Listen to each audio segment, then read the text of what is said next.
গত ৫ই আগস্ট আওয়ামী সরকারের পতনের পর থেকেই আনসার বাহিনীর কার্যক্রম স্বাভাবিক মনে হচ্ছিল না, এমনটাই বলছেন বিশেষজ্ঞরা।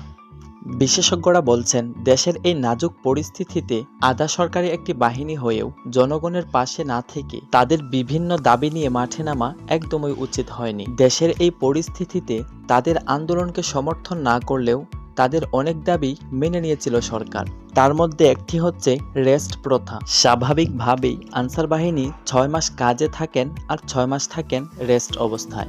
আন্দোলনের মুখে তাদের এই রেস্ট প্রথাকে বাতিল করা হয়েছিল, কিন্তু তাতেও তারা সন্তুষ্ট না।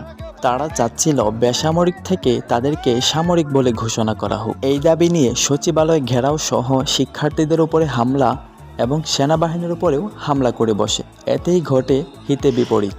বৈষম্য বিরোধী ছাত্র আন্দোলনের সমন্বয়ক সহ সরকার পক্ষের অনেকেই তাদেরকে বলছিলেন যে দেশের পরিস্থিতি স্বাভাবিক হোক, আপনাদের সকল দাবি মেনে নেওয়া হবে। কিন্তু তারা সেটি না মেনে সমন্বয়ক হাসনাত আবদুল্লাহকে পিটিয়ে হাসপাতালে পাঠিয়ে দেয়। এরপরই শুরু হয় সেনাবাহিনীর অ্যাকশন। কয়েক শত আনসার কর্মকর্তাকে গ্রেপ্তার করে সেনাবাহিনী। আজকে তাদেরকে আদালতে পাঠানো হয় এবং ঘোষণা করা হয়, ভবিষ্যতে যদি আনসার কর্মকর্তা এরকম দুঃসাহস দেখায় তাহলে তাদের কপালে আরও বড় ধরনের দুঃখ নেমে আসবে।